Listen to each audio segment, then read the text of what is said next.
You're bleeding." His voice cut through the darkness like a blade, low, controlled, and far too close. I pressed my palm harder against the window, the cold glass biting into my skin. My reflection stared back at me, pale and wild-eyed, a stranger wearing my face. Behind me, I could feel him. Not see, feel. The weight of his presence filled the entire room, suffocating and absolute. "I'm fine," I lied. The floorboards didn't creak as he moved closer. That was the worst part, the silence. Men like Matteo Vitale didn't announce themselves. They simply appeared, claimed space, owned it. "You're not." 2 words. That's all it took for my spine to lock, my breath to catch somewhere between my lungs and throat. I hated how my body betrayed me, hated the way every nerve ending sparked to attention when he was near. I turned slowly, reluctantly. He stood 3 feet away, close enough to touch, far enough to remind me I had no power here. The moonlight carved shadows across his face, sharp jaw, brutal cheekbones, eyes so dark they swallowed light. He wore his control like armor, seamless and impenetrable. But there was something else tonight, something fractured beneath the surface. Blood stained his white shirt. Not his blood. What did you do?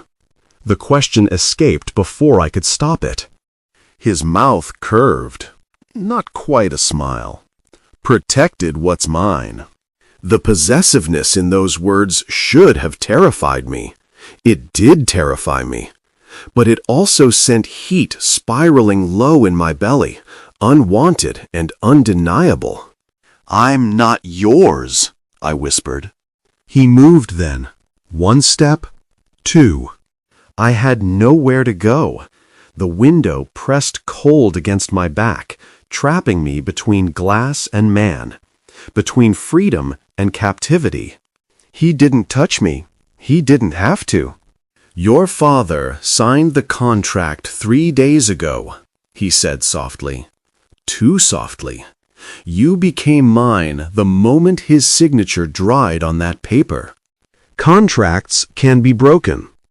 Not this one." His hand lifted, hovering near my face.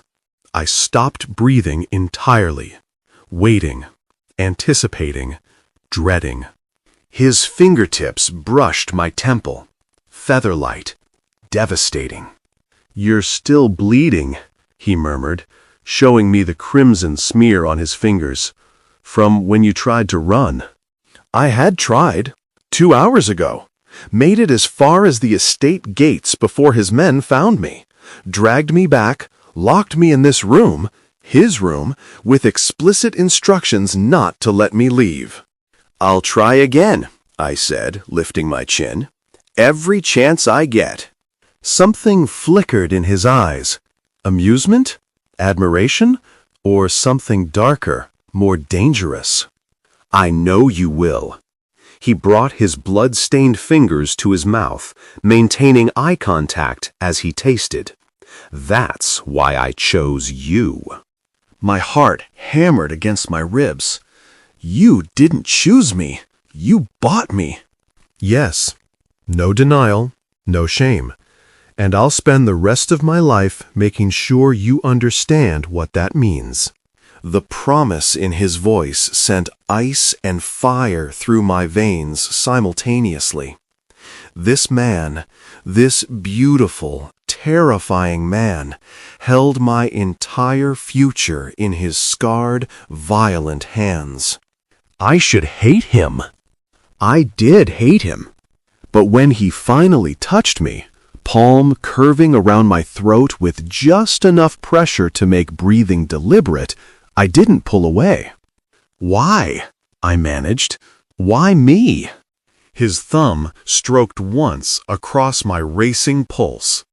"Because you're the only thing your father loves more than his empire.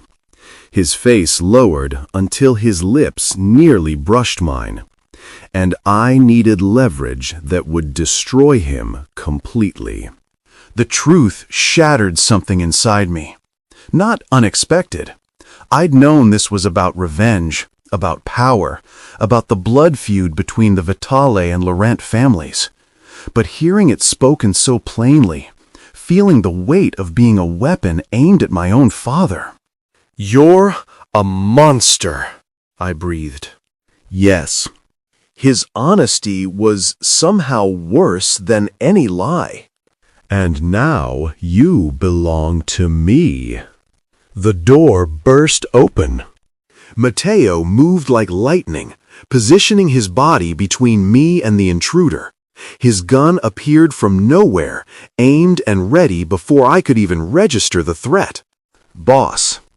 The man in the doorway, one of Matteo's lieutenants, kept his eyes carefully averted from me. "We have a problem." "It can wait." "It can't." A pause. "It's about her brother." My entire body went rigid. "What about Gabriel?" Matteo's shoulders tensed, the only visible sign of his displeasure at being interrupted. He didn't lower the gun. "Talk," he ordered. "He's outside the gates, with 20 men." The lieutenant swallowed hard. "He's demanding we return his sister, or he'll start a war."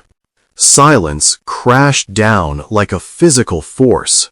Then Matteo laughed, low and utterly without humor. "Tell him," he said, tucking the gun away with casual grace, "that his sister is exactly where she belongs, in my home, in my room." His hand returned to my throat, possessive and absolute. "In my bed." "Matteo," I started. "And tell him if he tries to take her, I'll send her his head as a wedding gift." The lieutenant fled. I stared at the man who owned me, this beautiful devil who just declared war on my entire family, and felt something crack open inside my chest. "You can't," I whispered. "Gabriel is a dead man if he crosses me." His thumb traced my bottom lip. "You need to understand something, Isabelle. I don't make empty threats. I don't negotiate. And I don't share." Outside, I heard shouting, engines roaring to life, the unmistakable sound of weapons being loaded. "This is insane," I breathed. "Yes." His forehead pressed against mine. "But you're mine now, and I protect what belongs to me. Even if it kills us both?" His lips curved against my skin. "Especially then." Chapter 1. "Sign it."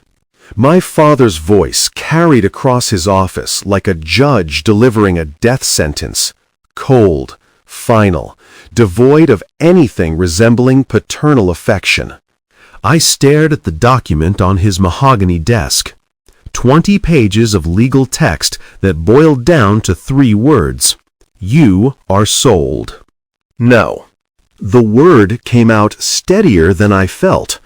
My hands were shaking in my lap, hidden beneath the desk where he couldn't see them, where he couldn't use my fear against me. "It wasn't a request, Isabelle.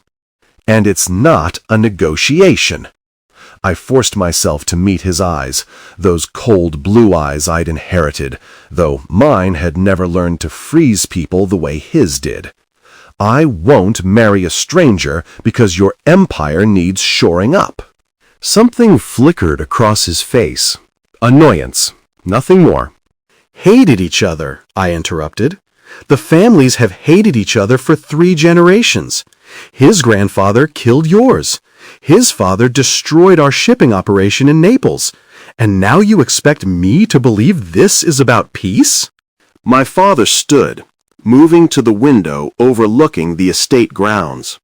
Rain streaked the glass, turning the world outside into watercolor shadows. "It's about survival." His reflection watched me. Our survival.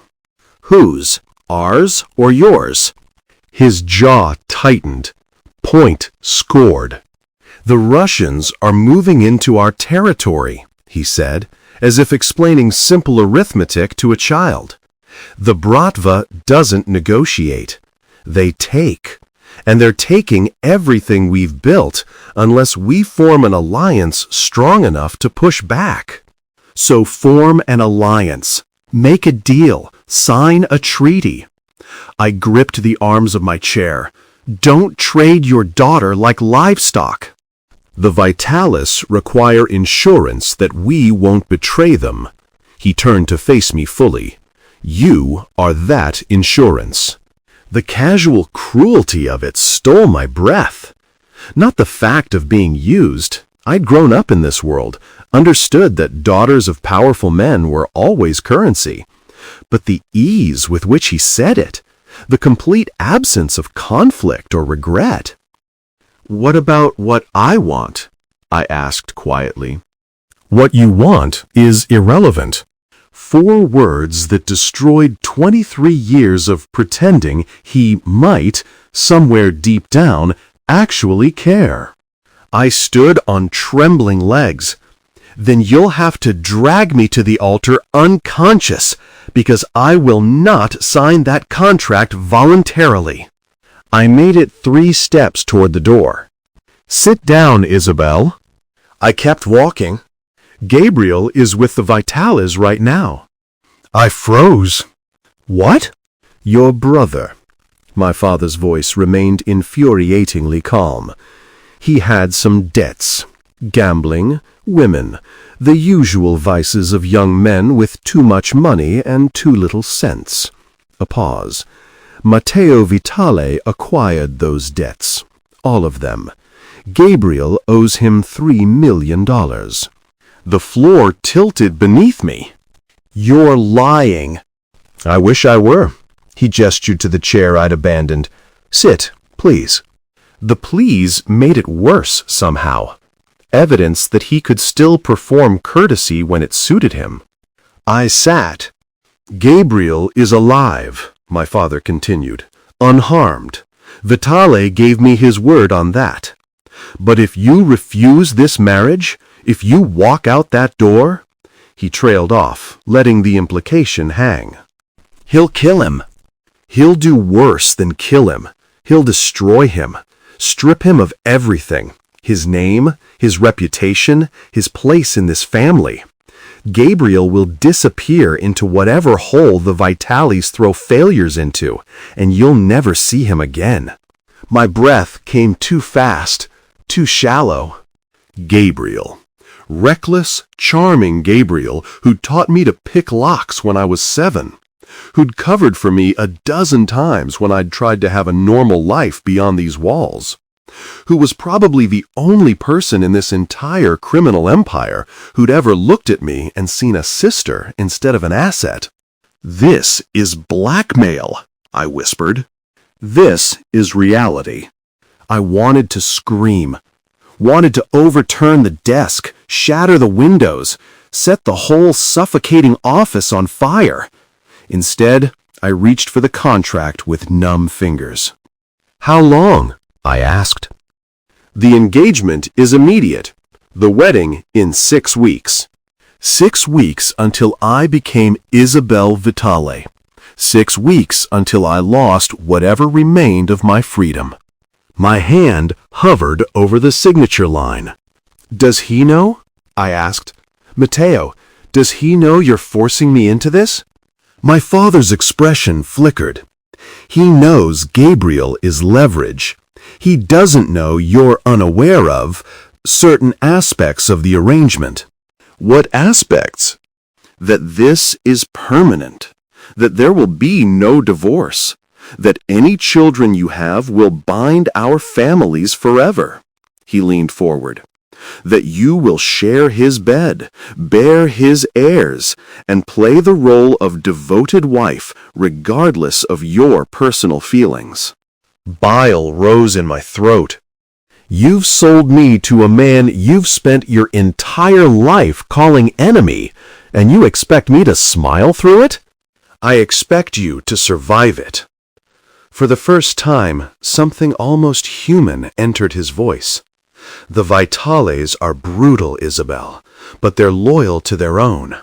Once you're his wife, you'll have protections even I can't provide." Protections from what? He didn't answer. Didn't need to. The world we lived in, shadow empires built on blood and fear, it consumed everyone eventually. My mother had learned that lesson when a rival family's bomb had turned her car into a fireball when I was 9. My father had learned it when betrayal from within his own organization had nearly cost him everything 3 years ago. And now I would learn it as Matteo Vitale's unwilling bride. I signed my name in neat, precise letters. The ink was still wet when my father's phone buzzed. He glanced at the screen, and something shifted in his expression. "He's here." My heart stopped. "What?" "Matteo, he's downstairs." My father stood, adjusting his tie. "He wants to meet his fiancée." "Now? But I need time." "You need to compose yourself and come downstairs." He moved toward the door. "You have 5 minutes." "Wait." But he was already gone. I pressed my palm against my chest, trying to slow my racing heart. 5 minutes. I had 5 minutes to become someone who could face Matteo Vitale without falling apart. I stood, smoothed my black dress, checked my reflection in the window. Pale, frightened, trapped. I lifted my chin. If I was going to be a prisoner, I'd at least look like a queen. The door to my father's office opened without warning. I spun around, expecting one of the household staff. Instead, he stood there. Matteo Vitale. Tall, devastating, dressed in black that made him look like an angel of death. And his eyes, those impossibly dark eyes, locked onto mine with an intensity that made breathing impossible. "Hello, Isabelle," he said softly. "We need to talk."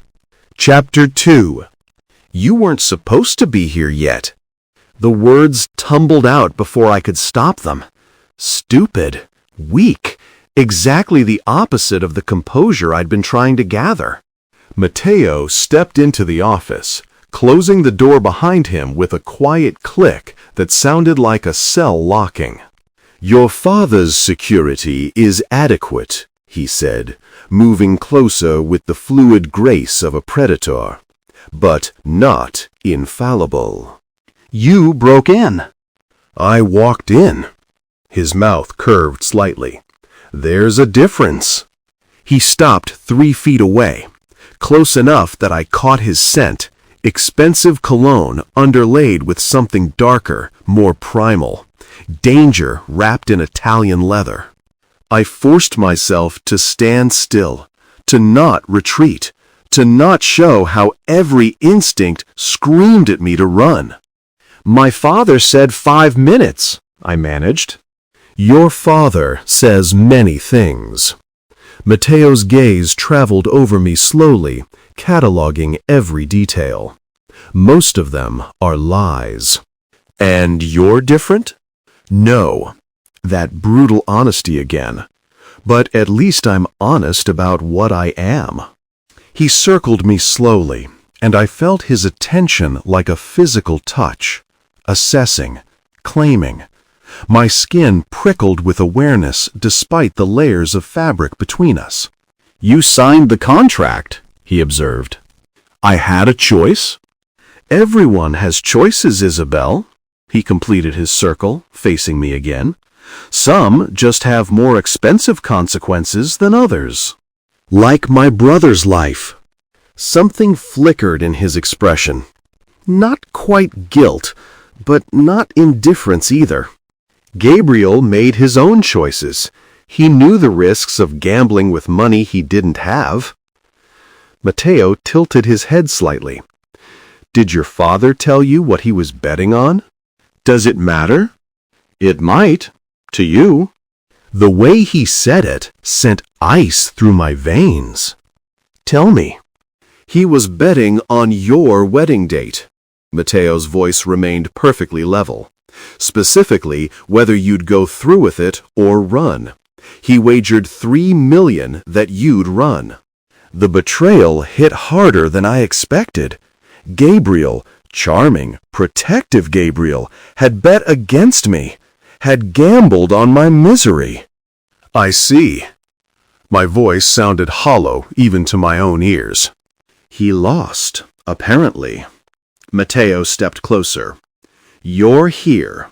You signed. You're going to walk down that aisle in 6 weeks and become my wife. Because you're holding a gun to his head. Because your father is holding a gun to his head. I'm simply the one who loaded it. He reached out, and I flinched before I could stop myself. His hand paused midair. I'm not going to hurt you. Forgive me if I don't believe you. I don't require your belief, only your compliance. The casual cruelty should have made me hate him more. Instead, I found myself studying his face, the sharp angles, the slight scar cutting through his left eyebrow, the mouth that looked like it rarely smiled.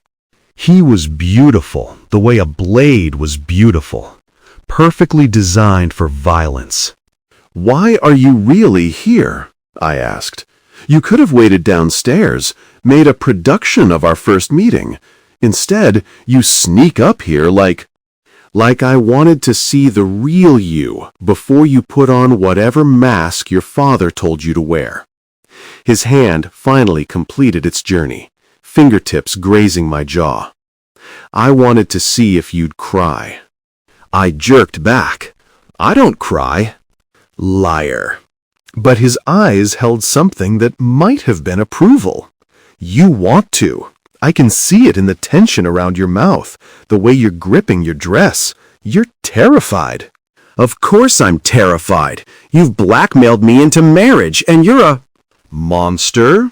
He supplied the word almost helpfully. Yes, we established that already.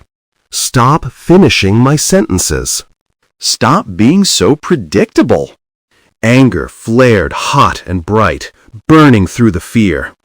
I closed the distance between us, tilting my head back to meet his eyes directly. You want unpredictable? I kept my voice low, controlled. Here's unpredictable. I will marry you. I will stand at that altar and say whatever words are required, but I will hate you every single day. I will look for every opportunity to make your life difficult. And I will never, never pretend to feel anything but contempt for the man who got me like property. Silence stretched between us, taut and dangerous. Then Matteo smiled. Actually smiled. It transformed his face, made him look almost human. Almost. Good, he said softly. I was worried you'd be broken already. What? Broken women bore me, Isabelle. His thumb brushed across my lower lip, and heat shot through me despite everything. I don't want a docile wife.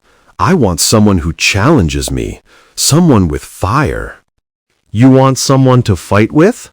I want someone worth fighting for. His hand fell away.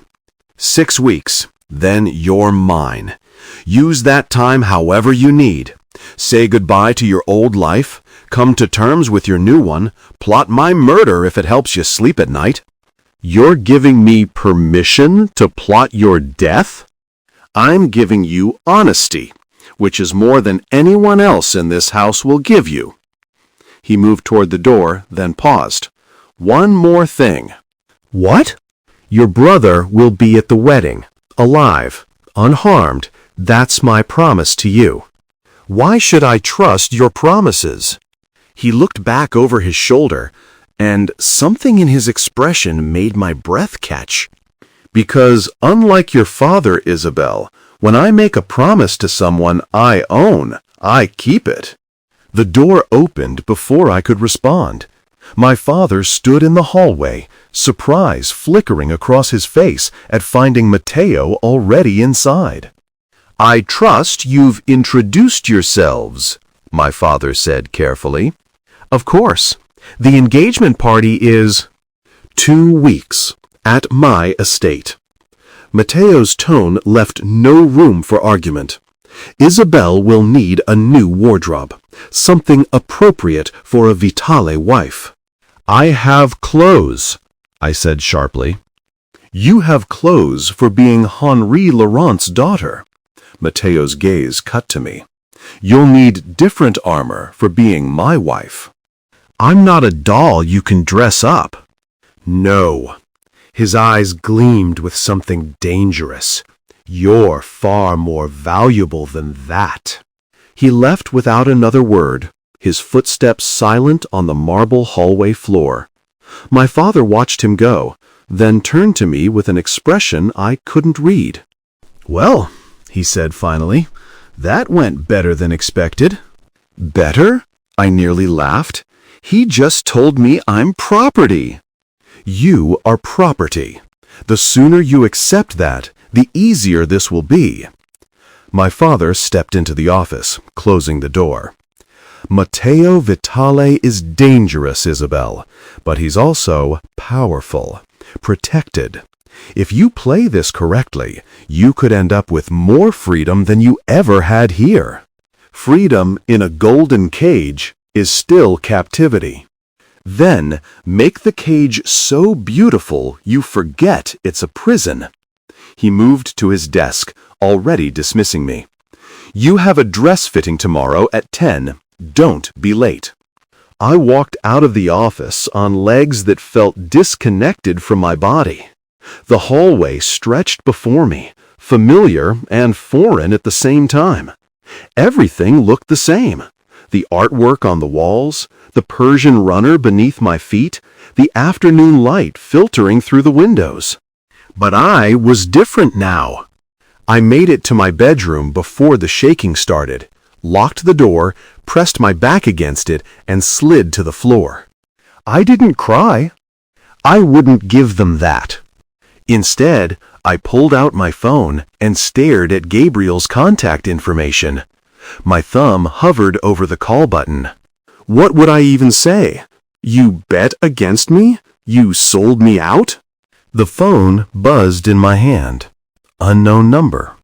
I hesitated, then answered. "Hello?" "Isabelle." Matteo's voice was quieter over the phone, more intimate. "Don't call your brother." My blood went cold. "Are you watching me?" "Always." A pause. "He can't help you. No one can.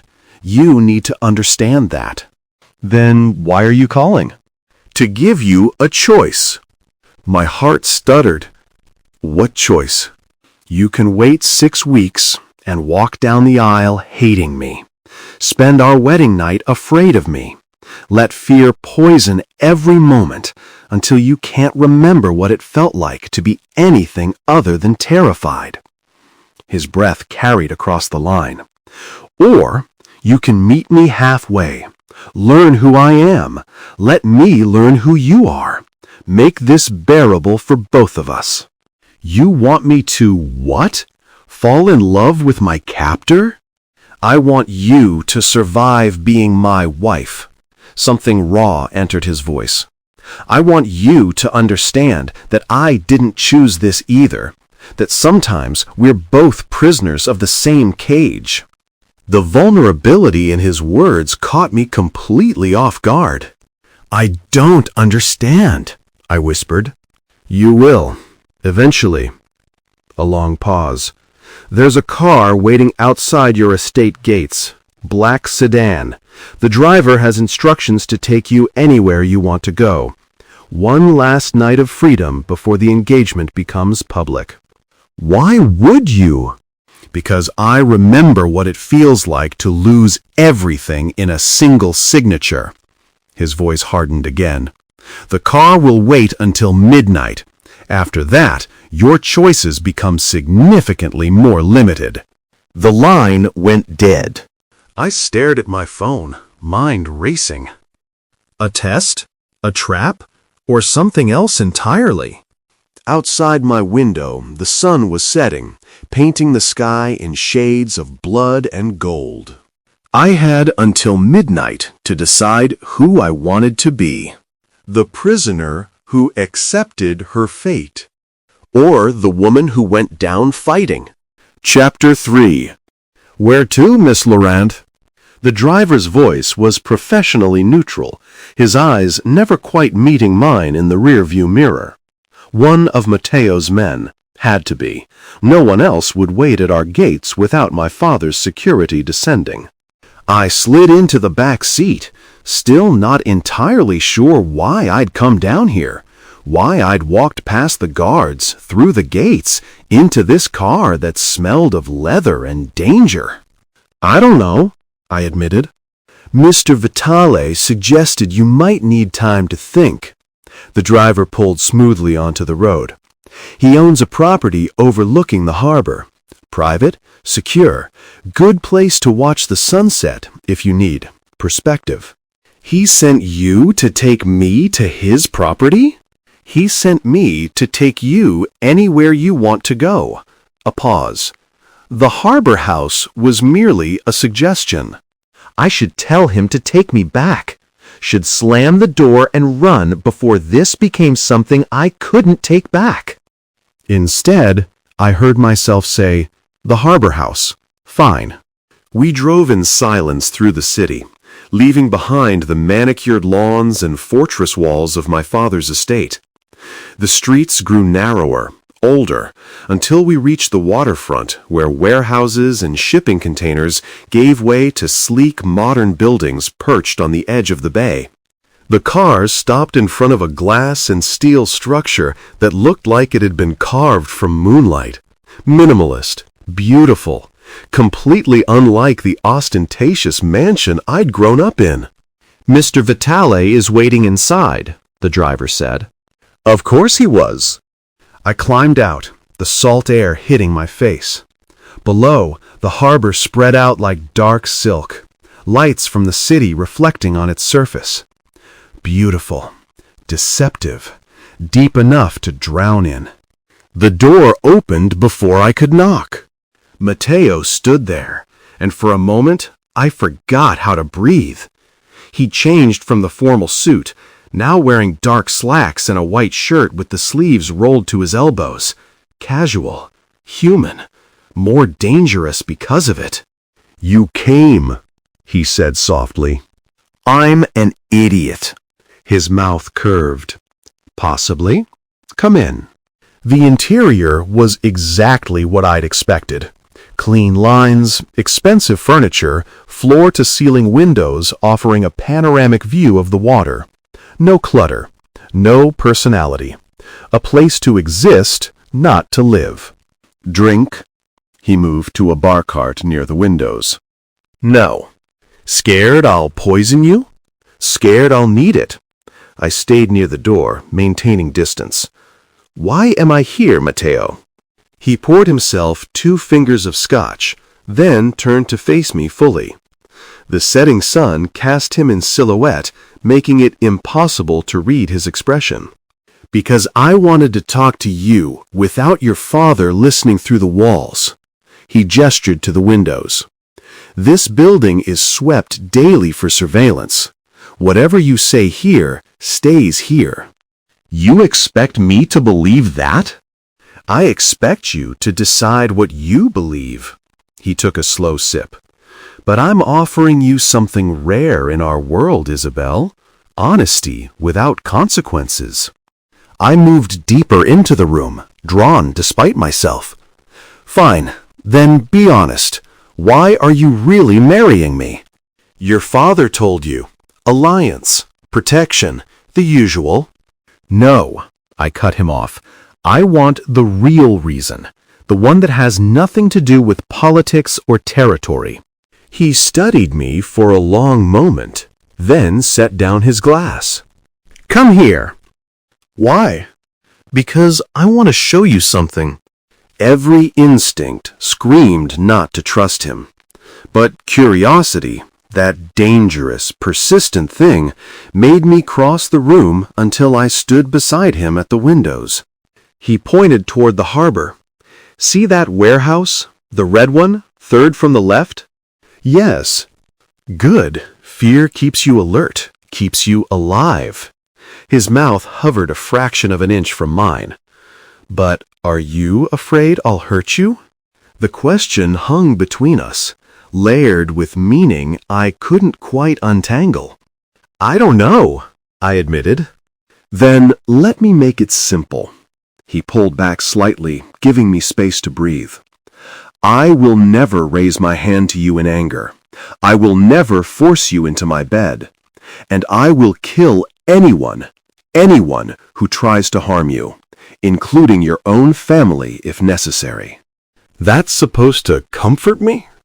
It's supposed to give you parameters, boundaries you can trust. His eyes searched mine. "You think I'm a monster.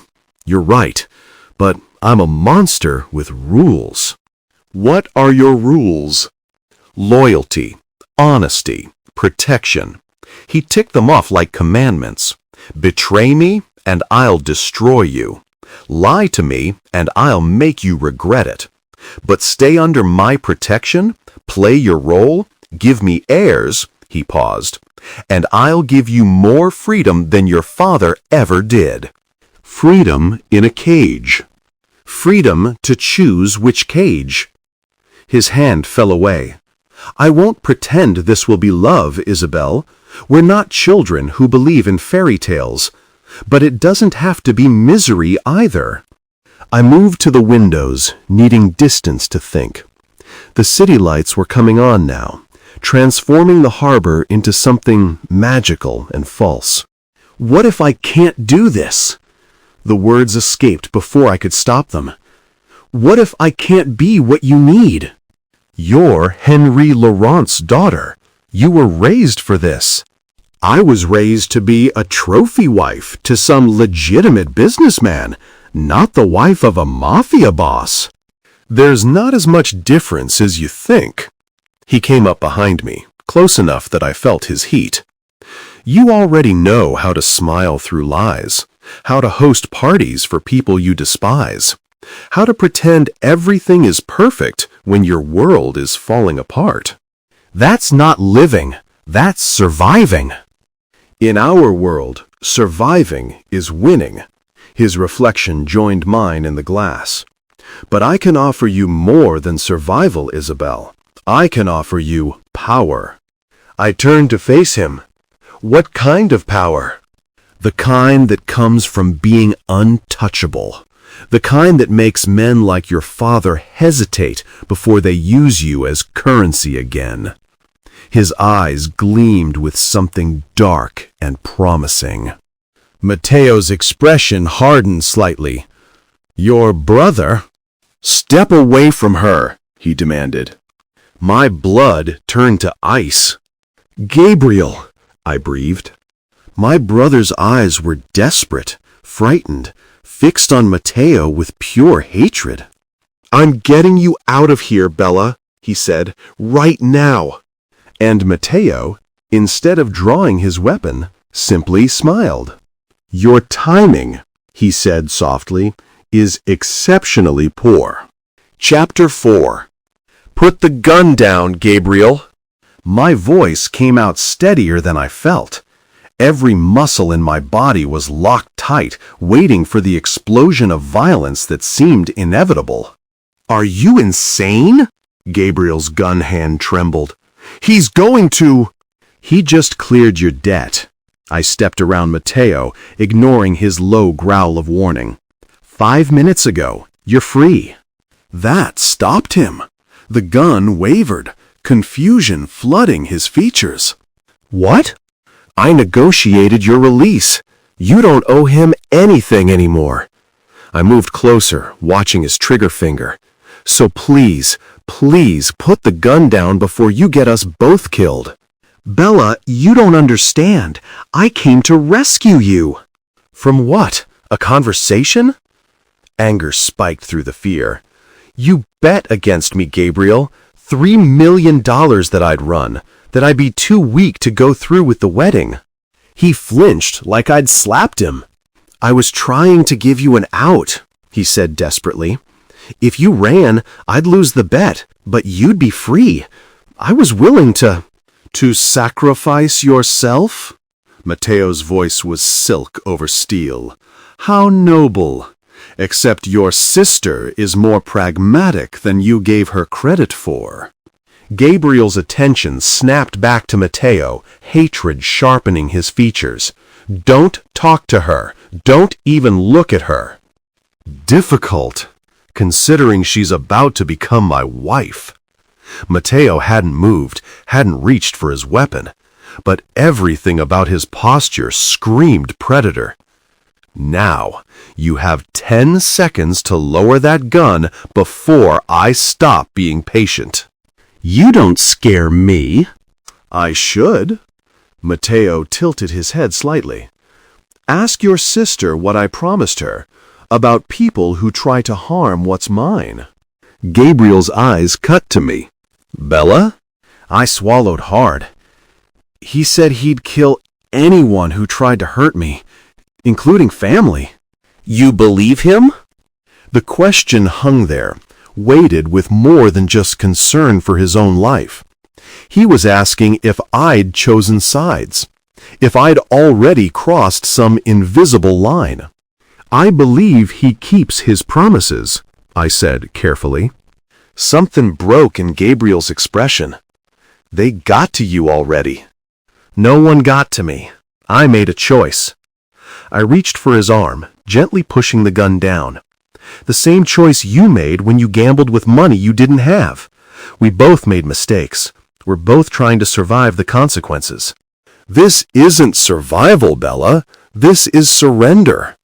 Maybe, I met his eyes, or maybe it's strategy. For a long moment we stood there, brother and sister, separated by years of decisions neither of us could take back. Then Gabriel's shoulders sagged, and the gun lowered completely. I can't leave you here, he whispered. You can. You will. I squeezed his arm. Because if you don't, Matteo will have to defend himself. And I can't... My voice cracked. I can't lose you too. Two? Gabriel frowned. What do you mean two? I glanced back at Matteo, who was watching this exchange with unreadable eyes. Nothing. Just go, please. Miss Laurent is right. Matteo finally moved, a fluid step that put him within striking distance of Gabriel. Leave now, with your life and your freedom intact, or stay and test whether my patience extends to forgiving armed intrusions. Gabriel looked between us, desperation and defeat warring in his expression. Then he shoved the gun into his jacket and grabbed my shoulders. If he hurts you, he won't. I didn't know if I believed that, but I needed Gabriel to. I'll be fine. Just stay away from the casinos and the Vitale territories and anywhere else that might get you killed. He pulled me into a fierce hug. I'm sorry, he breathed against my hair. For all of it. The bet, the debt, for not being strong enough to protect you. You tried. I held him tight, memorizing the feel of my brother's arms. Safe, familiar, already becoming a memory. That's more than most would do. He released me, stepped back. His eyes found Matteo's one last time. If she dies because of you, then I die with her. Matteo's words were simple, final. That's the only promise I'll make to you, Gabriel Laurent. Your sister's life is now more valuable than my own. Something flickered in Gabriel's expression. Not quite trust, but maybe the beginning of understanding. Then he was gone, footsteps echoing down the hallway. I stood there, trembling with reaction I hadn't let myself show while he was present. The room felt too large suddenly, too quiet. "He got past your security," I said, more to break the silence than anything. I let him. Matteo moved to the bar, poured 2 glasses this time. I wanted to see what he'd do, how far his loyalty extended. You used him as a test? I used him as information. He handed me a glass. Drink. You're shaking. I was. My hands could barely hold the crystal steady. I took a sip scotch, smooth and burning, and felt some of the tremors subside. What if he'd shot you? I asked. He wouldn't have. Matteo settled into one of the leather chairs, completely relaxed. The safety was still on. Your brother came here to make a gesture, not to commit murder. You could tell that from across the room? I could tell from the way he held the gun, the angle, the fear in his eyes. He took a slow sip. Gabriel Laurent is many things, Isabelle, but he's not a killer. And you are? It wasn't a question. Yes. No shame, no hesitation. Does that frighten you? I should say yes. Should use this moment to rebuild the walls between us. Instead, I found myself moving to the chair across from him, sinking into leather that smelled like him. I don't know anymore, I admitted. Everything that should terrify me about you somehow doesn't. Not the way it should. That's called instinct. His eyes never left mine. Your body knows what your mind hasn't accepted yet. Which is? That I'm the safest, dangerous thing in your world. I laughed, bitter, sharp. That doesn't make sense, doesn't it? He leaned forward, elbows on his knees. There are men in this city who would hurt you for pleasure, who would see your beauty and your name and your father's weakness for you as an invitation. I'm not one of them. You're still forcing me into marriage. I'm offering you a position of power in the most protected organization on the East Coast. He set his glass down.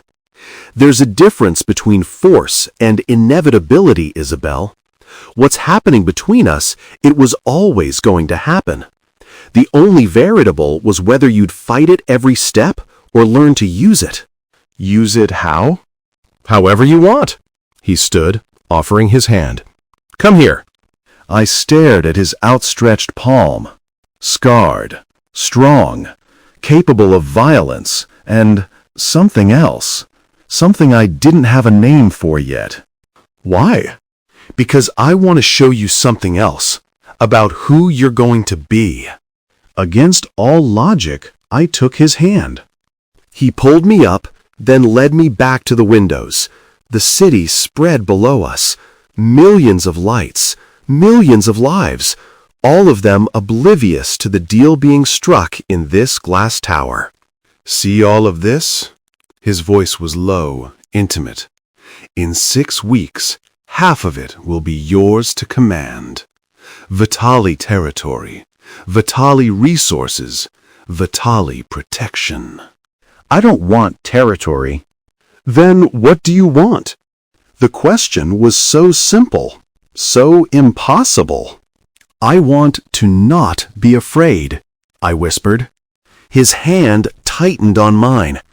Then stop seeing yourself as a victim. I am a victim.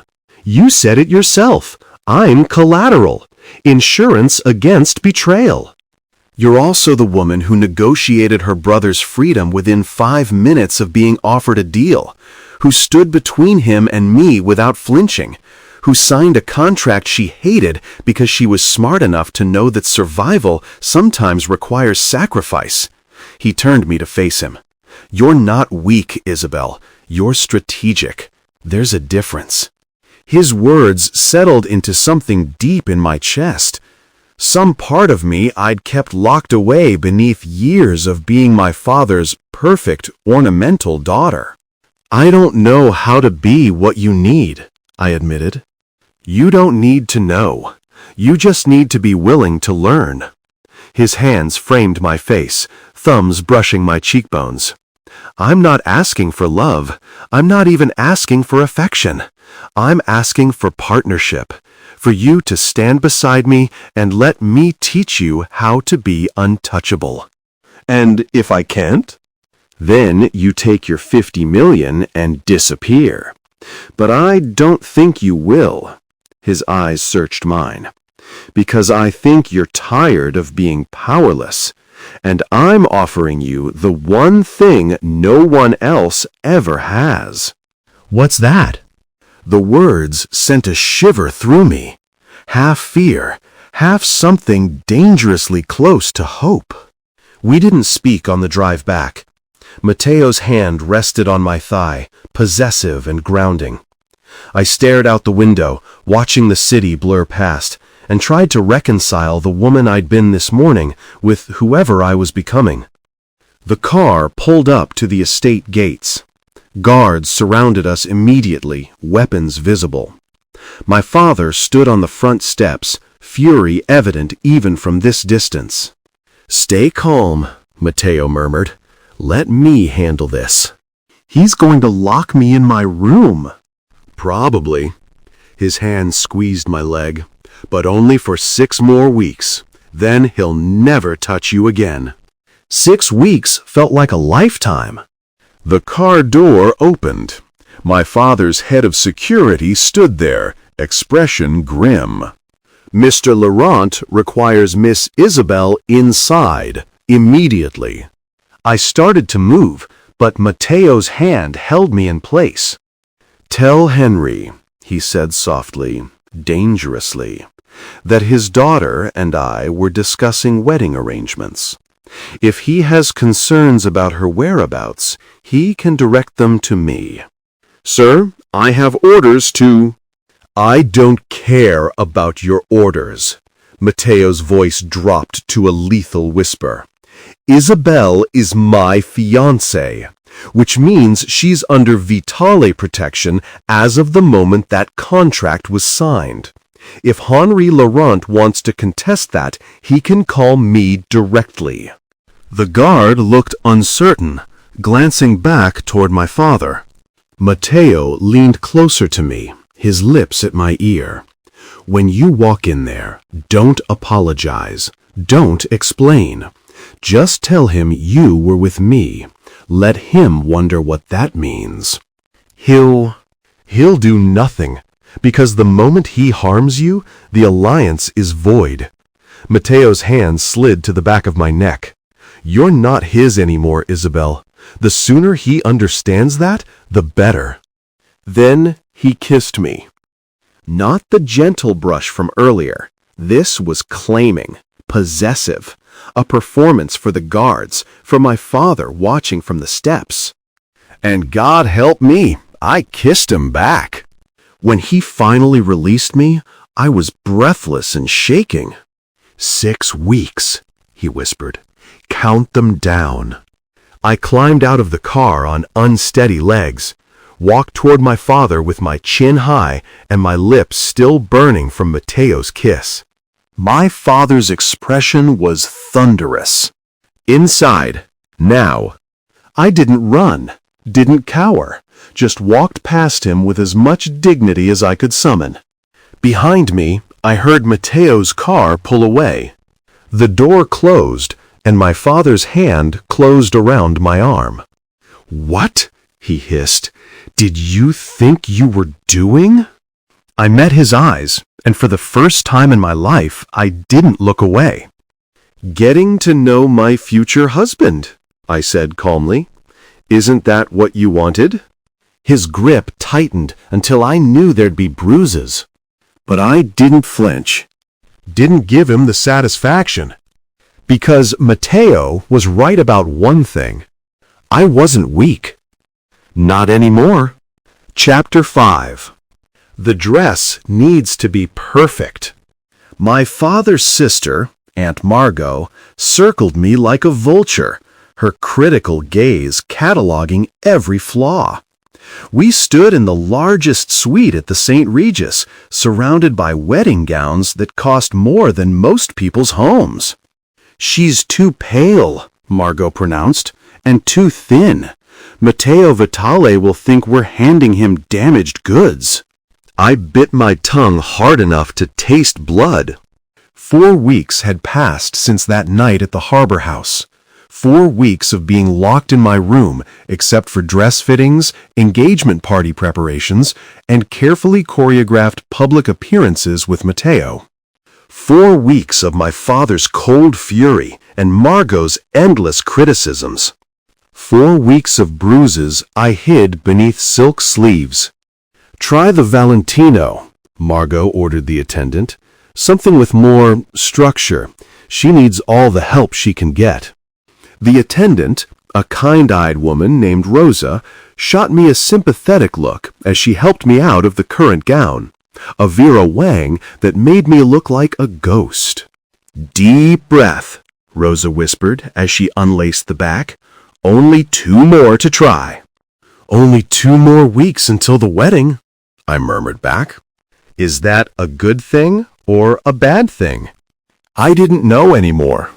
The Valentino was beautiful, all ivory silk and delicate lace, with a neckline that actually flattered instead of drowning me. I stared at my reflection and saw, for just a moment, someone who looked like a bride instead of a sacrifice. "Better," Margot conceded grudgingly, "though we'll need to do something about her hair. That color is so common."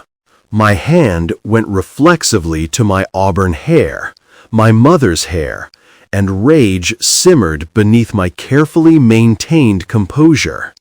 "Matteo likes my hair," I said quietly. Margot's eyebrows rose. "Oh, and how would you know what Matteo Vitale likes? Your father said you've barely spoken since the contract signing." "Lie. We'd spoken plenty. Late-night phone calls that lasted hours, stolen moments at the engagement party where his hand lingered on my waist, messages that arrived at odd hours, simple and devastating. Thinking of you. 2 weeks left. Are you ready? I dreamed about you last night. Tell me you dreamed of me too. I never responded to that last one.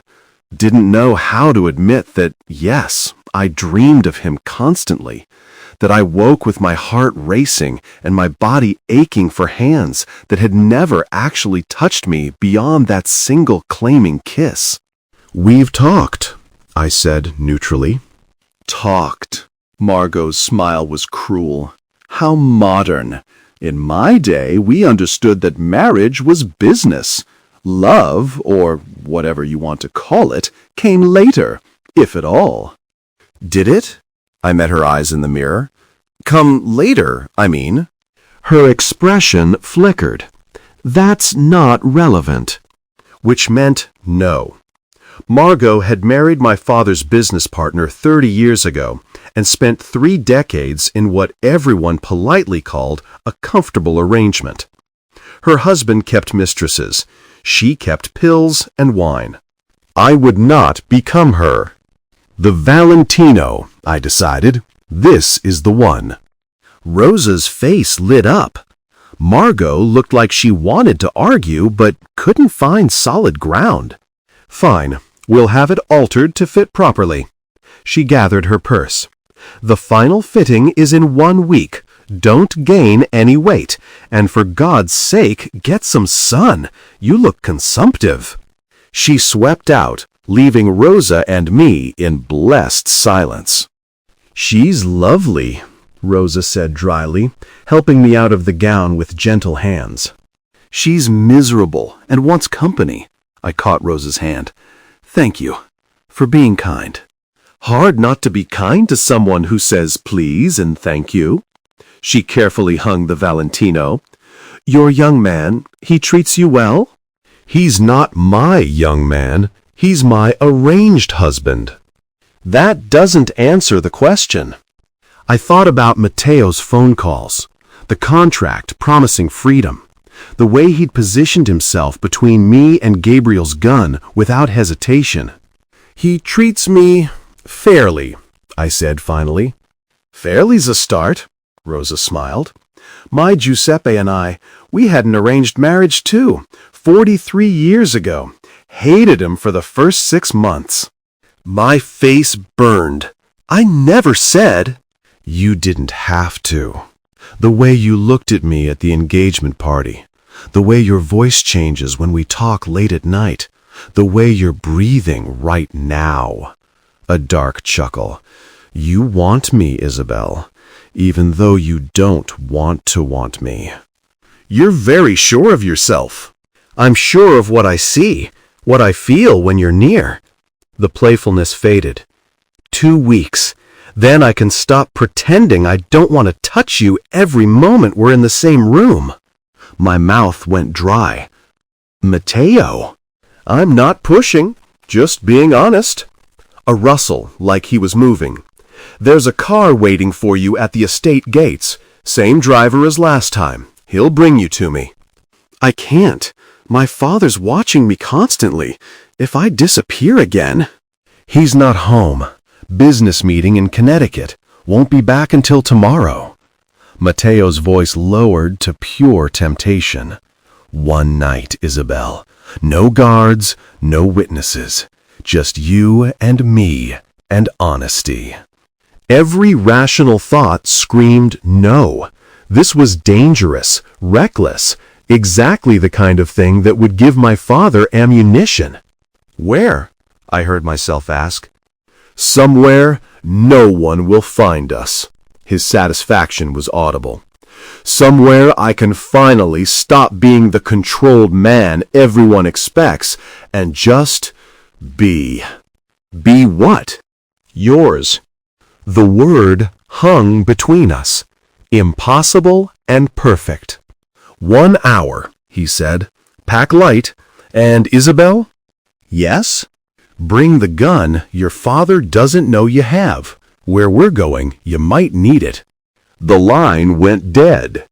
I stared at my phone, heart hammering. He knew about the gun, the small pistol I'd stolen from my father's desk 3 weeks ago and hidden in my room.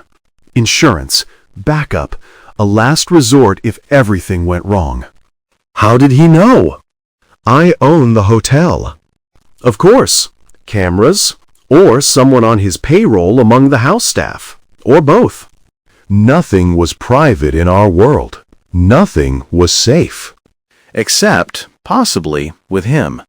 I made it back to the estate, past the guards who barely glanced at me anymore.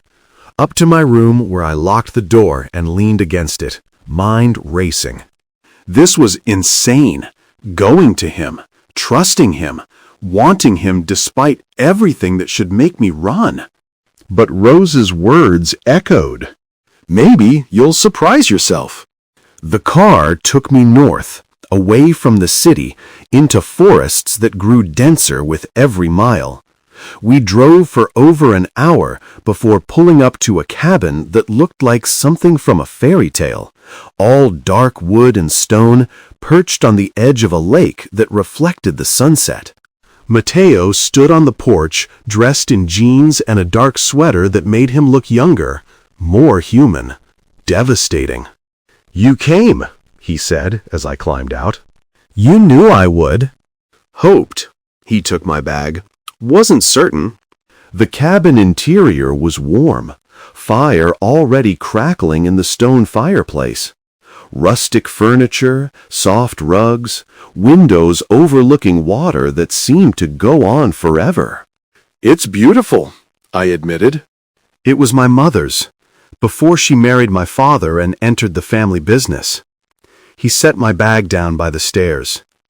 "She used to bring me here when I was young, before everything got complicated." "Does your father know about it?" "No." Matteo moved to the kitchen, pulling out wine. "He thinks it was sold after she died, but I bought it through a shell company.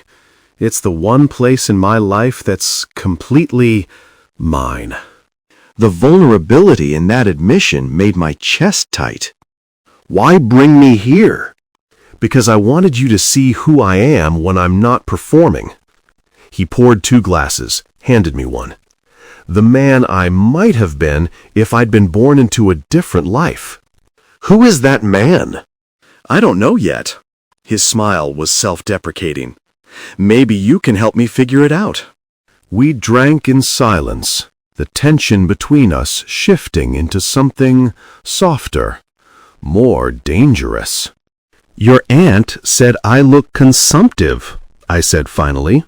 Matteo's jaw tightened. My aunt is a bitter woman who's been unhappy so long she can't recognize anything else. She's probably right, though. I am too pale, too thin, too... Stop. He set his glass down with enough force that wine sloshed. Don't let her poison get into your head. It's not poison if it's true. It's not true. He crossed to me, and I backed up instinctively until the wall stopped me. His hands bracketed my head, caging me in. You want to know what I see when I look at you? Matteo. Strength. Intelligence. A woman who's been told she's decorative for so long she almost believes it. His face lowered until his breath ghosted across my lips. But you're not decorative, Isabelle. You're dangerous, and you don't even know it yet. I'm not dangerous. You're the woman who made me change every plan I had for this marriage within 5 minutes of meeting you, who made me want something more than a convenient arrangement. His thumb traced my jaw. You're the reason I can't sleep, can't focus, can't think about anything except what it will feel like when you're finally mine. I'm not yours yet. 13 days. His forehead pressed against mine. 13 days, and you'll wear my ring, sleep in my bed, bear my name. And if I run before then? Then I'll find you. No hesitation. I'll always find you. It should have sounded like a threat. Instead, it sounded like a promise. Like salvation. I brought the gun, I whispered. He went still. Why? Because you told me to. Because I don't trust easily. Because, I met his eyes. Because even though I want this, want you, I need to know I have options. Smart. He pulled back slightly. Show me. I reached into my bag, pulled out the small pistol, watched him check it with practiced efficiency. Safety, ammunition, firing mechanism. Then he handed it back. Keep it close, he said. Always. Even after we're married. You're not afraid I'll use it on you? His smile was sharp, beautiful, terrified, but I'd rather have you armed and dangerous than helpless in mine. That doesn't make sense. It will. He took my hand. Come on, I'll show you your room. My room? I thought, I'm not touching you until our wedding night. At my shocked expression, he laughed. Did you think I brought you here to seduce you? Didn't you? My heart hammered against my ribs. Touch me, I breathed. His hand cupped my face, and I stopped breathing entirely. Again, he commanded softly. Touch me, Matteo. His thumb brushed my lower lip, and fire spiraled through my veins. One more time, Isabelle, with certainty. I met his eyes, saw the barely leashed control, the want that matched my own. Touch me. He kissed me. Not the claiming kiss from before. This was exploration, question and answer. His mouth moved over mine with devastating patience, tasting, learning, until I was trembling and breathless and completely his. When he finally pulled back, we were both shaking. 12 days, he whispered against my lips. Then I'm going to touch you everywhere. Learn every sound you make, every way to make you come undone. Matteo, But not tonight. Tonight you're going to go back to your room and try to sleep.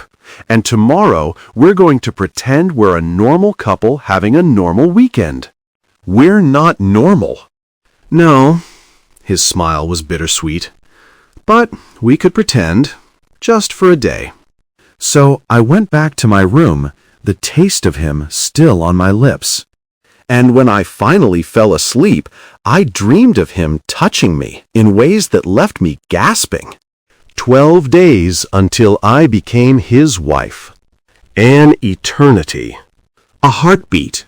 Both. Silence stretched between us, heavy with implications. Your father, Matteo said carefully. You think he...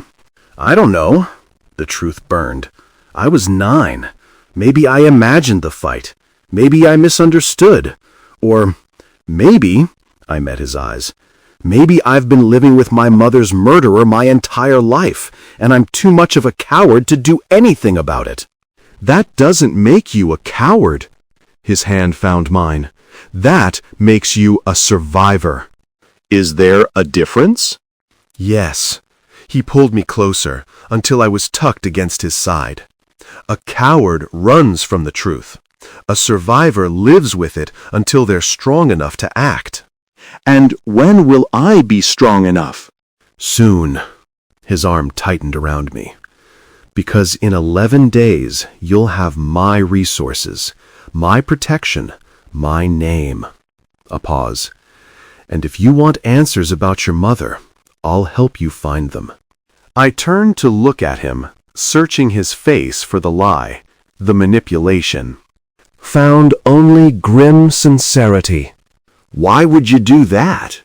Because she deserves justice, and because you deserve the truth. His jaw tightened. And because if your father did kill her, he's going to pay for it. You can't start a war over something that happened 14 years ago. I can do whatever I want once you're my wife. His voice dropped to something dangerous, including making sure the man who hurt you suffers for it. The promise should have terrified me. Instead, it lit something fierce and hungry in my chest. Your turn, I said. Tell me something true. He was quiet for a long moment, staring out at the water. I wasn't supposed to be the heir, he said finally. I had an older brother, Alessandro. He was perfect, smart, controlled, everything my father wanted. I was the spare, the one who could afford to be reckless. What happened to him? He fell in love. Matteo's voice went flat. With a girl from a rival family. Not even a powerful rival. Some small-time operation my father barely noticed. But Alessandro loved her. Really loved her. Talked about running away together, starting over somewhere clean. I waited, knowing whatever came next would hurt. My father found out. Gave Alessandro a choice. The girl or the family. Matteo's hand clenched on my shoulder. Alessandro chose the girl, so my father made an example of them both. Oh, God. Car bomb. Killed them instantly. His voice was completely empty now. I was 17.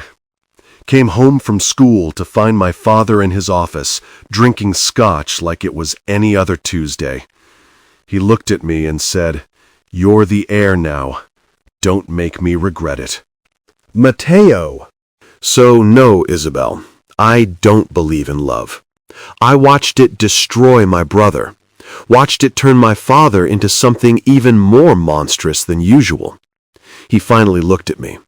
That's why I can promise you honesty, loyalty, protection, but never love. Because love in our world is a death sentence. The pain in his eyes was raw, real, a wound that had never healed. Is that why you agreed to this marriage? I asked softly. Because it's safe? Because neither of us will be stupid enough to fall? Yes, no hesitation. And because I'd rather have you as an ally than an enemy. Your intelligence, your strength, I'd be a fool not to recognize their value. So I'm a strategic asset. You're a partner. His hand cupped my face. There's a difference. Is there? Ask me in a year. That bitter smile. When you're deciding whether to take your 50 million and run. I thought about the contract, the escape clause, the promise of freedom. What if I don't run? The question escaped before I could stop it. His eyes sharpened. What? Then maybe, I said carefully, we make the best of who we are, together. Is that what you want? I chose my words deliberately. I think I want to survive. And I think you're my best chance of doing that with some dignity intact. That's the most romantic thing anyone's ever said to me. His smile was crooked, almost real. I'm very romantic. Clearly. He turned to face me fully. 11 days, Isabelle. Then you're mine in every legal sense. But I need to know, when we stand at that altar, when I put my ring on your finger, will you be there because you want to be, or because you have no choice? The question hung between us, weighted with more than just curiosity. I thought about my mother, about Gabriel, about the life I'd lived and the woman I'd been forced to become. I'll be there because I choose to be, I said finally. Not because I love you, not because I'm happy about it, but because this, I gestured between us, is the best option I have, and I'm smart enough to take it. Good. His hand found mine, threading our fingers together. Because I promise you, Isabelle, you won't regret choosing me. I'll make sure of it. How? By making you so powerful that no one, not your father, not any rival family, not anyone, can ever hurt you again. His eyes gleamed with something fierce. You want to know about your mother? I'll get you answers. You want your brother protected? He's untouchable once you're my wife. You want a life where you're more than just decoration? His grip tightened. I'll give you an empire. Why? The word came out breathless. Why do all of that for someone you don't love? Because you're mine. Simple, absolute. And I protect what's mine with everything I have. The possessiveness should have frightened me. Instead, it sent heat spiraling through my veins. I'm not yours yet, I reminded him. 11 days. He pulled me closer. Then you'll never not be mine again. We stood there as the sun set, turning the sky into fire. And for the first time since this nightmare began, I felt something that might have been hope. That night, I didn't go to my room. We sat by the fire, talking until the stars came out. About everything and nothing. His childhood, mine, the small rebellions we'd attempted, the dreams we'd buried. I wanted to be a pianist, I admitted as midnight approached. There was a Steinway in my father's music room. My mother used to play. After she died, I'd sneak in and teach myself. What happened? My father found out. Sold the piano. I stared into the flames. Said music was a distraction, that I needed to focus on being the perfect daughter. Play for me. Matteo stood, holding out his hand. When we get back to the city, my penthouse has a Bosendorfer that no one's touched in years. It's yours. Matteo, I'm serious. Everything I have is about to be yours anyway, including a piano you can actually use. His expression softened. Let me give you that much, at least. The offer was so unexpected, so genuinely kind that I felt tears prick my eyes. "Thank you," I whispered. He pulled me to my feet, into his arms. We swayed there with no music, just the crackle of the fire and our hearts beating in tandem. 11 days, he murmured against my hair. Then what? Then I spend the rest of my life proving I was worth choosing. His lips found mine, and this kiss was different, slower, deeper, full of promises neither of us would say aloud. When we finally broke apart, both breathing hard, he rested his forehead against mine. "Go to bed, Isabelle. Before I forget, I'm trying to be honorable." "What if I don't want you to be honorable?" "Don't." His voice was strained. "Don't tempt me. Not tonight. Not when I'm this close to losing control." "Maybe I want you to lose control." "No." He stepped back, and I saw the war in his eyes. "When I finally touch you, really touch you, I want you to have no doubts, no fear. I want you to be completely certain." "I am certain." "Are you? Or are you just trying to take control of something in a situation where you have none?" His jaw tightened. "I won't be another man who takes from you without permission, even if you're offering." The words hit harder than they should have, because he was right. I was trying to control the uncontrollable, trying to make this my choice before it became his. "I'm sorry," I said quietly. "Don't be sorry. Just be patient." He kissed my forehead gently. 11 days. Then I'm yours completely. Until then, let me prove I'm different than every other man in your life. So I went upstairs alone, the taste of him still on my lips, and tried not to count down the minutes until I could stop fighting this pull between us. For 36 hours? We had a lot to discuss. I moved to walk past him. His hand shot out, grabbing my arm. "You're lying to me." "I'm telling you exactly what you need to know." I looked down at his hand on my arm, the same arm that still bore fading bruises from last time.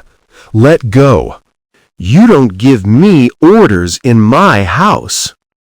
"In 10 days, I won't be in your house anymore." I kept my voice level. "So maybe you should start practicing letting go now." His grip tightened until I knew there'd be new bruises. But I didn't flinch, didn't cry out.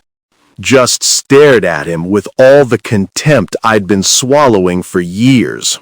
"You think Matteo Vitale is going to save you?" My father's laugh was cruel. "You're still property, Isabelle, just changing owners." "Maybe," I smiled.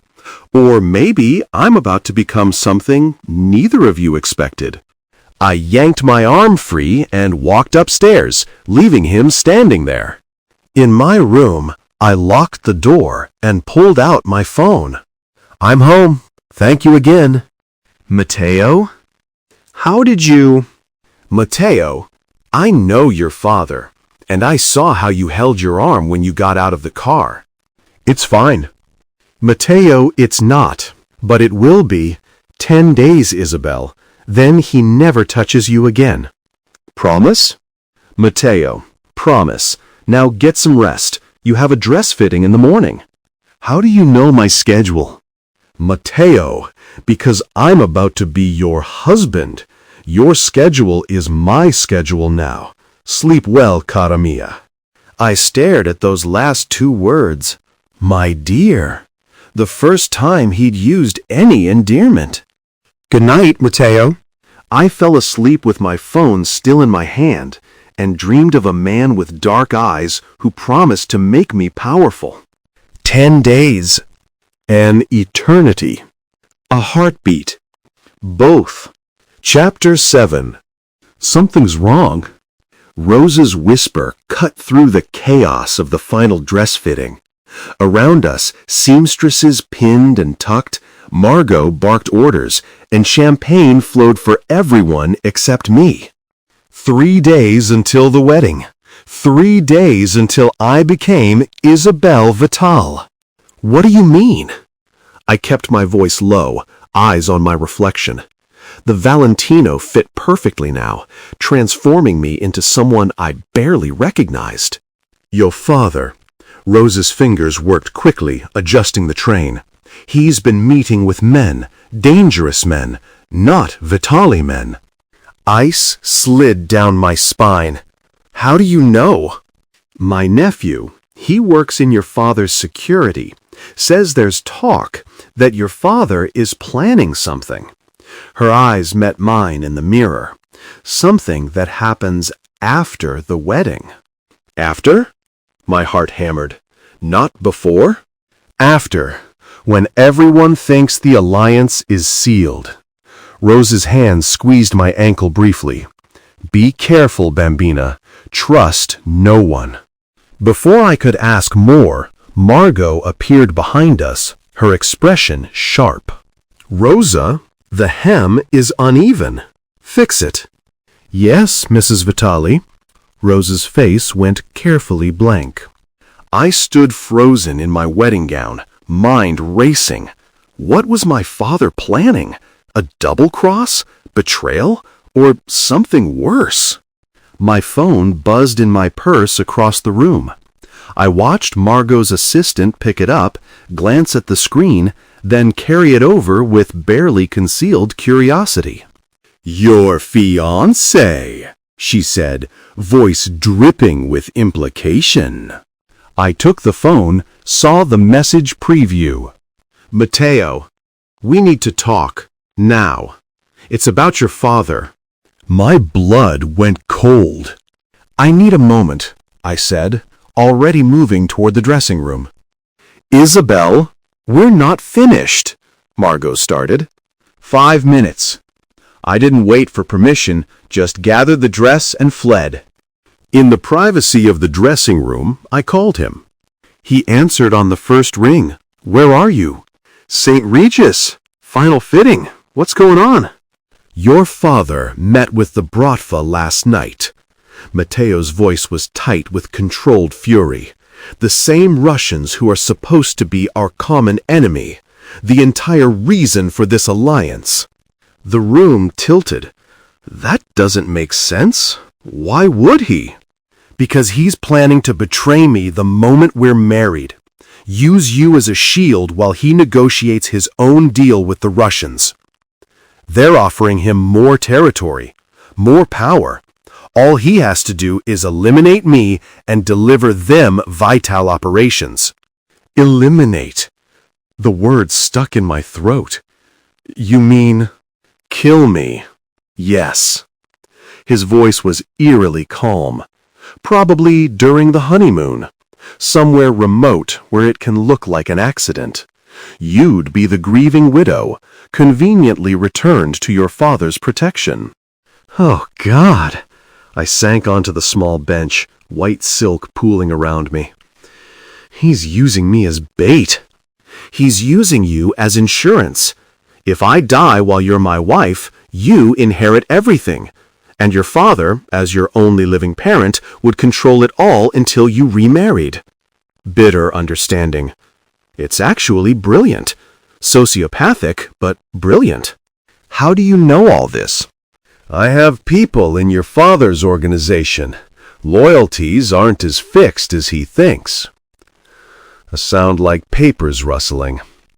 The meeting was supposed to be secret, but the Bratva likes to record everything for insurance. One of their men owed me a favor. So, what do we do? My hand shook. Call off the wedding? Run? No. The single word was hard. Final. We go through with it exactly as planned. What? Matteo, if my father is planning to kill you, then we kill him first. Silence crashed down. I can't. My voice broke. I can't be part of murdering my own father. You won't be. You'll be on our honeymoon, far away, with a perfect alibi. His tone gentled slightly. Isabelle, listen to me. Your father killed your mother. He's been beating you, and now he's trying to use you as bait for my assassination.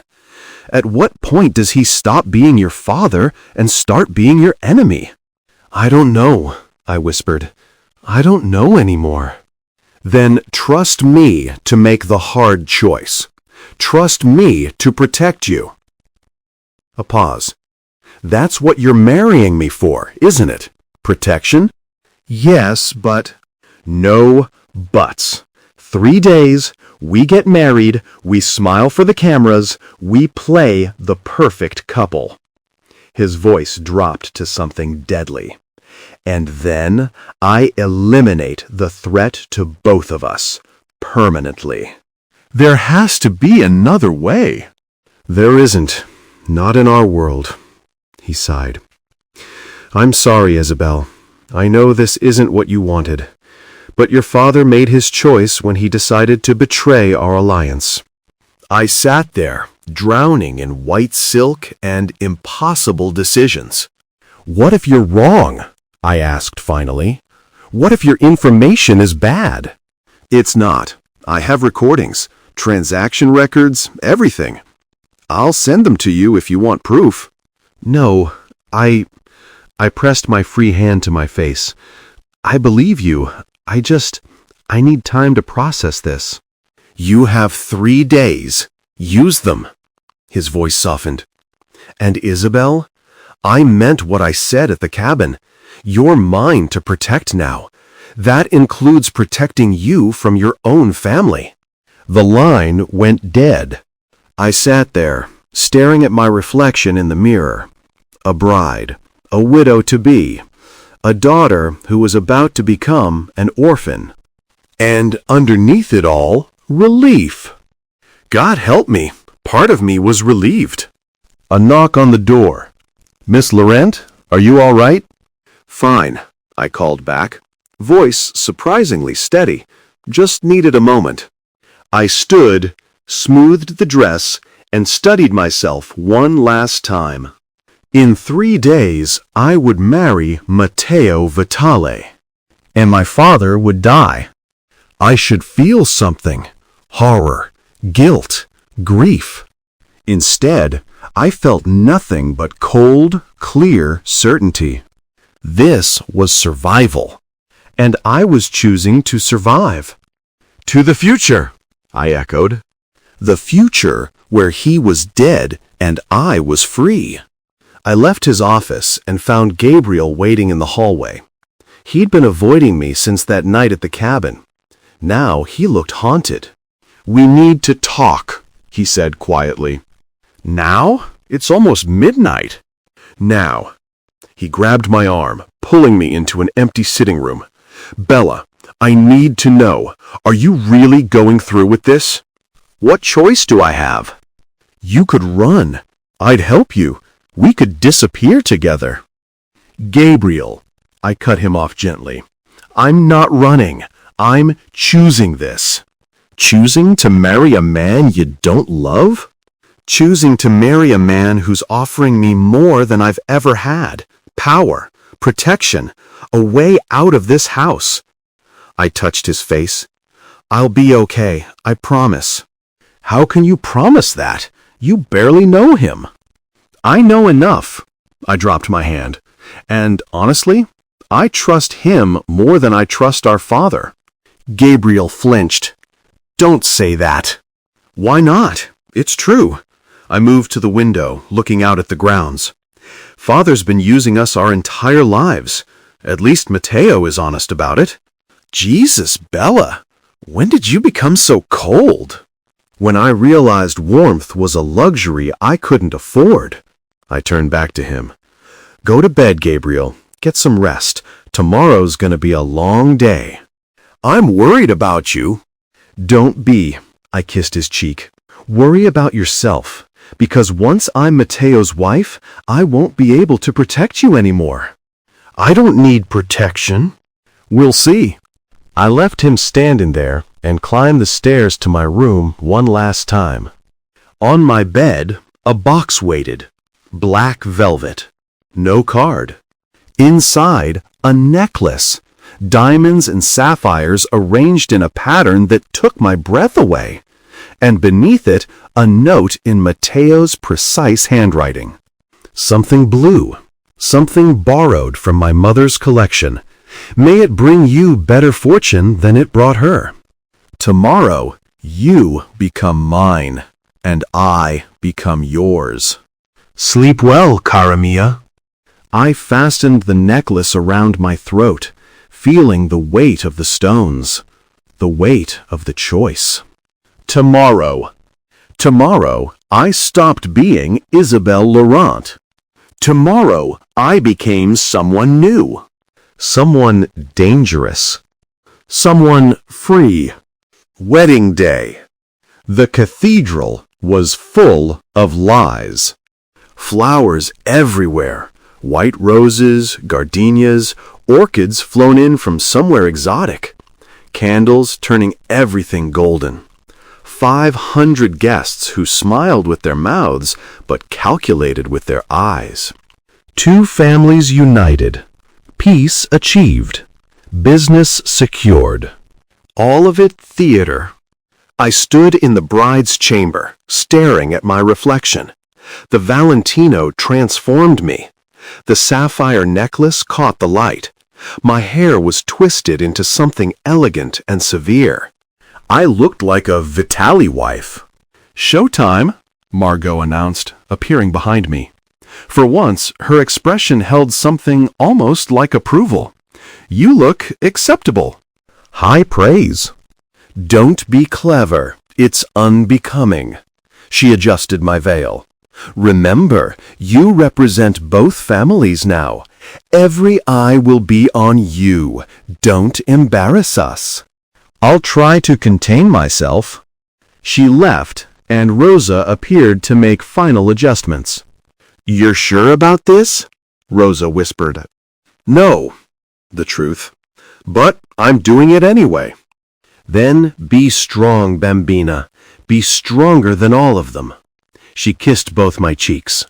And remember, sometimes the only way out is through. The music started. Pachelbel's canon. Traditional. Expected. My father appeared in the doorway, looking distinguished in his tuxedo, playing the proud patriarch for the cameras outside. "Ready?" he asked, offering his arm.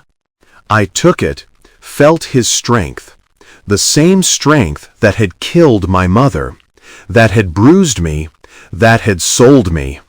"Ready," I lied. We walked through the corridor toward the cathedral doors. I could hear the rustle of 500 people rising to their feet. "I'm proud of you," my father said quietly. "You're doing the right thing for the family." "I know." The words tasted like ash. The doors opened. The cathedral stretched before me, impossibly long. At the far end, Matteo waited at the altar. Dark suit, perfect posture. Eyes locked on mine with an intensity that made breathing difficult. We started down the aisle. Every step took me further from who I'd been, closer to who I was becoming. I saw Gabriel in the 3rd row, looking sick. Saw Margot in the front, calculating. Saw Matteo's lieutenants lining the walls, hands suspiciously close to concealed weapons. And I saw Matteo watching me approach like I was something precious, something worth protecting. 3 steps from the altar, my father stopped. "Who gives this woman in marriage?" the priest intoned. My father's hand tightened on mine. "Her family does, with our blessing and our hope for the future." Lies. All lies. He transferred my hand to Matteo's, and I felt the difference immediately. My father's grip had been possessive, controlling. Matteo's was warm, steady, safe. "Hello," he breathed, too low for anyone else to hear. "Hello," I whispered back. The stained glass windows exploded inward, and chaos erupted. Chapter 8. The Russian went down. What? Think about it. He looked up, eyes hard. The Russians attack during our wedding. Maximum chaos, maximum casualties. If I die, your father looks innocent, just another victim of the violence. If I survive, he can claim he tried to stop it. Either way, he walks away clean. The pieces clicked into place with sickening clarity. He was never going to wait until the honeymoon, I breathed. He wanted me widowed before the ceremony even finished. Probably, except now you're not widowed, you're... He paused. Actually, I don't know what you are. We didn't finish the vows. Does that mean we're not married? Legally? Maybe not. But his hand found mine, squeezing. In every way that matters, you're mine now. The ceremony was just paperwork. Very expensive paperwork that just got shot to L. Literally. His phone buzzed. He read the message, jaw tightening. 5 dead, 12 wounded, all the attackers eliminated. Gabriel? Safe. He got out with my cousin Marco. Relief flooded through me, so intense it left me shaking. Where are we going? I asked, finally looking away from the cathedral disappearing behind us. Somewhere your father can't reach you. Matteo met my eyes. Somewhere we can finish what we started. Let me see. I was already pulling at his jacket. You just saved my life. The least I can do is make sure you don't bleed out while being stoic about it. You're more than competent. He stood, and suddenly we were very close. You're extraordinary. Silence stretched. Outside, birds called. Inside, only our breathing.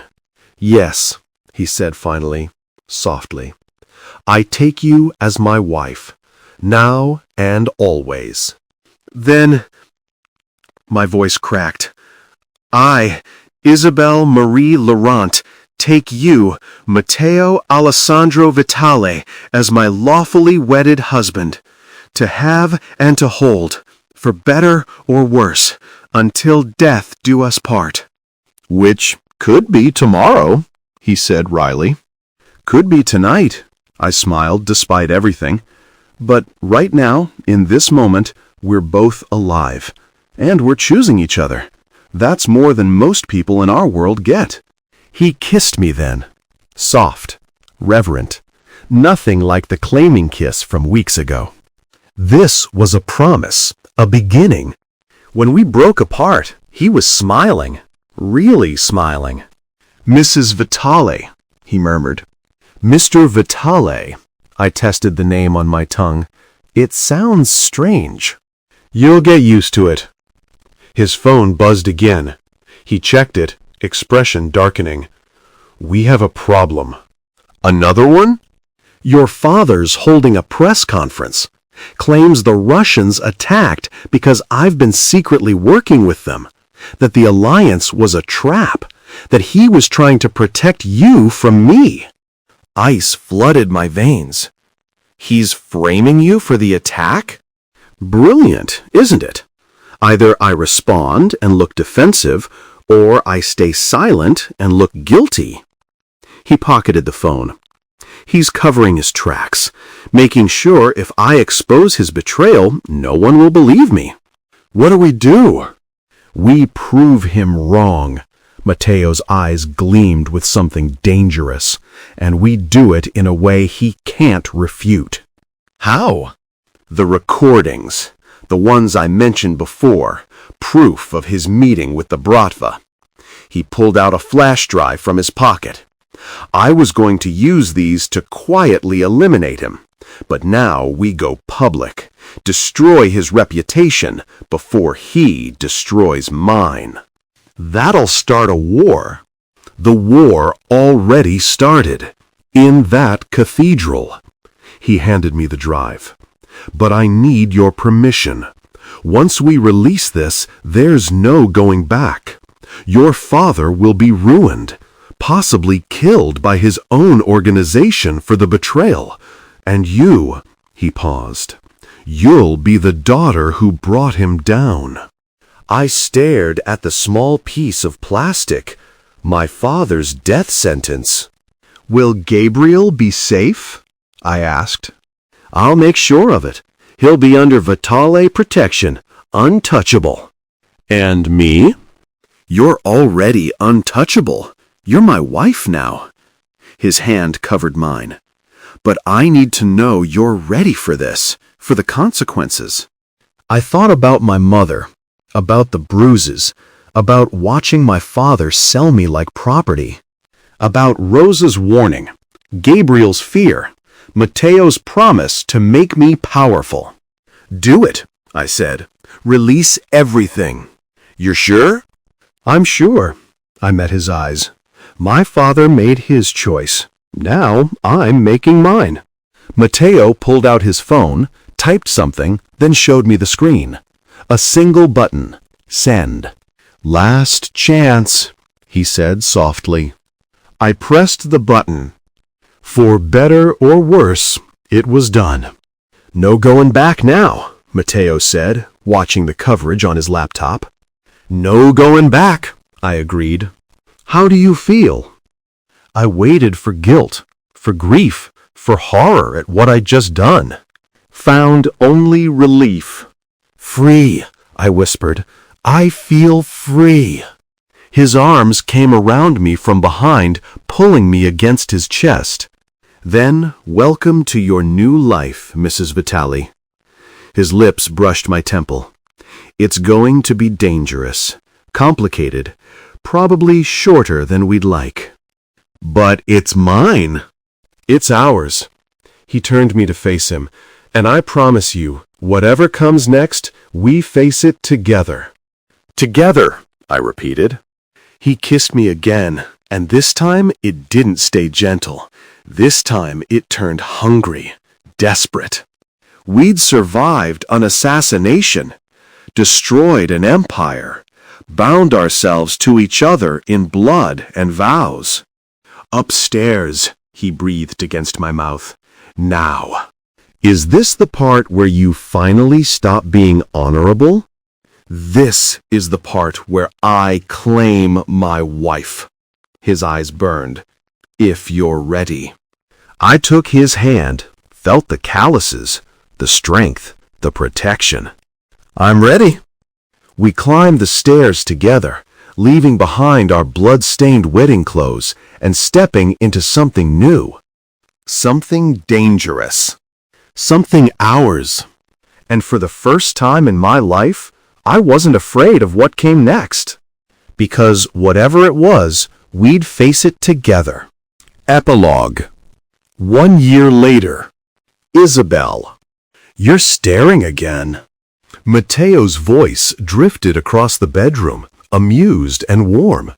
He stood at the window of our Montreal penthouse, coffee in hand, wearing nothing but sleep pants that hung low on his hips.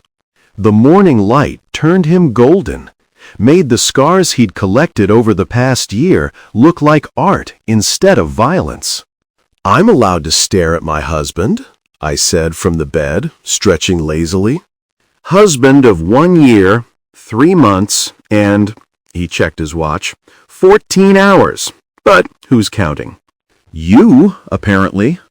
He turned, and his smile made my heart stutter the way it had since that first night at the Harbor House. Some things never changed. Happy anniversary, Mrs. Vitale. We're celebrating the cathedral shooting anniversary? I raised an eyebrow. That's very us. The day we chose each other. He crossed to the bed, setting his coffee on the nightstand. Everything after has just been details. Details like destroying my father's empire? He destroyed it himself. We just provided the evidence. Matteo settled beside me, pulling me against his chest. Any regrets? I thought about the past year, about my father's arrest. He'd lasted 3 weeks in custody before someone got to him in his cell. About Gabriel, now running legitimate businesses under Vitale protection, finally free of the family curse. About Margot, who'd fled to Italy and hadn't been heard from since. About becoming someone I barely recognized, someone dangerous, someone free. None, I said honestly. You? Though I suppose we found each other at exactly the right time.